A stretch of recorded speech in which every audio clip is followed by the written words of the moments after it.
సదాశివపేట మండలం కోనాపూర్ గ్రామంలో BRS party బలపరిచిన చిరంజీ అనిల్ రెడ్డి, వార్డ్ మెంబర్ అభ్యర్థులతో, స్థానిక నాయకులతో కలిసి ఇంటింటి ప్రచారం నిర్వహిస్తూ ఓటర్లకు ఉంగరం గుర్తుపై ఓటు వేసి తనను గెలిపించాలని కోరారు.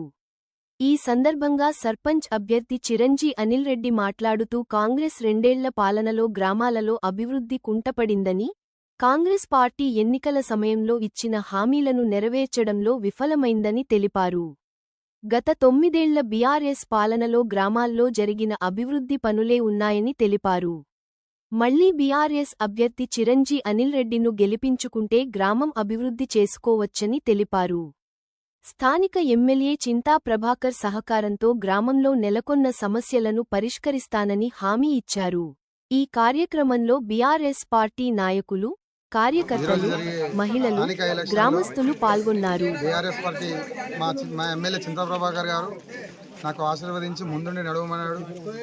ఈ ఎలక్షన్లో భాగంగా మా కోనాపూర్ గ్రామంలో పెద్ద ఎత్తున కార్యకర్తలు మద్దతు పలికి ఈరోజు ప్రచారంలో భాగమై నా వెంటుండి నన్ను ముందుకు నడిపిస్తున్నారు. వాళ్ళందరికీ పేరు పేరున ధన్యవాదాలు.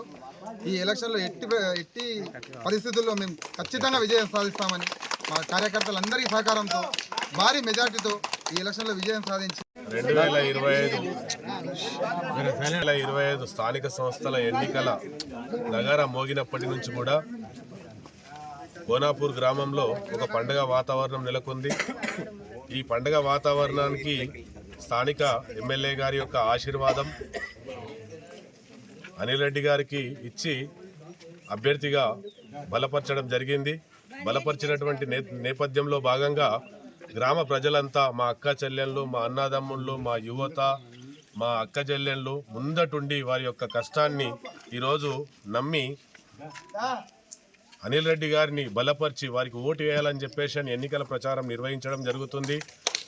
అయితే ఈ ఎన్నికల లోపల కోనాపూర్ గ్రామంలో గ్రామ ప్రజలకు, అదేవిధంగా గ్రామ యువతకు, పెద్దలకు, చిన్నలకు, ప్రతి ఒక్కరికి నా తరపున విన్నవించేది ఏంటి అంటారంటే, కొత్తగా పార్టీలో గత 16 సంవత్సరాలు 17 సంవత్సరాలుగా ఎలాంటి ఎన్నికలు వచ్చిన సందర్భం లోపల తన వంతుగా కృషి చేసి ప్రతి ఒక్క ఎలక్షన్లను తన భుజాల మీద వేసుకొని యువతను, అదేవిధంగా పెద్దలను అందరినీ కలుపుకొని ఎన్నికల ప్రచారం నిర్వహించడం పార్టీకి, టీఆర్ఎస్ పార్టీకి, బీఆర్ఎస్ పార్టీకి తన వంతుగా కృషి చేసినటువంటి అనిల్ రెడ్డి గారికి నూతనంగా తీసుకున్నటువంటి వాళ్ళే అవకాశం కాకుండా కొత్తగా అవకాశం తీసుకోవడం జరిగింది.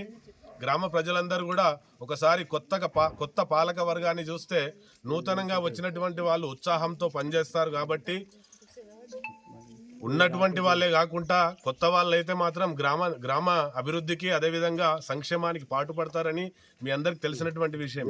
ఈ నేపథ్యంలో భాగంగా మీరందరూ కూడా మమ్మల్ని, అదేవిధంగా మన అనిల్ రెడ్డి గారిని ఉంగరం గుర్తుకు ఓటు వేసి, అదేవిధంగా వారి వార్డుల్లో నిలబడ్డటువంటి అనిల్ రెడ్డి బలపరిచినటువంటి వార్డు సభ్యులను వారి గుర్తులకు ఓటు వేసి భారీ మెజార్టీతో గెలిపించాలని చెప్పేసి కోనాపూర్ గ్రామ ప్రజలందరికీ మా తరపున ఉన్నటువంటి అక్కా చెల్లెల తరపున, మా అందరి తరపున ప్రతి ఒక్కరికి పేరు పేరున హృదయపూర్వక ధన్యవాదాలు తెలియజేస్తా ఉన్నాను. వారందరికీ కూడా ప్రత్యేకంగా నా తరపున రిక్వెస్ట్ చేస్తూ ఉన్నాను. ఏదైతే చెల్మె ఉంటుందో, చెల్మెల పాత నీళ్ళు పోయి కొత్త నీళ్ళు వస్తే ఎంత రుచిగా ఉంటాయో మనం చూస్తూ ఉంటాం. అగ్రికల్చర్ లోపల ఎప్పటికి ఉన్న చెల్మెల్ని పాత నీళ్ళు తాగితే దాని రుచి ఉండదు. కొత్త చెల్మెలకు కొత్త నీళ్ళు వచ్చి కొత్త నీళ్ళు తాగితే దాని రుచి వేరుంటుంది, దాని అందం వేరుంటుంది. అదే మాదిరిగా మీ అందరికి నేను చెప్పనవసరం లేదు. అనిల్ రెడ్డి గారికి కొత్త నీళ్ళ లాంటి వాడు కాబట్టి అనిల్ రెడ్డి గారికి ఓటు వేసి, మా వార్డు సభ్యులందరికీ కూడా ఓటు వేసి మమ్మల్ని ఆశీర్వదించగలరని చెప్పేసి మీ అందరికీ మనస్ఫూర్తిగా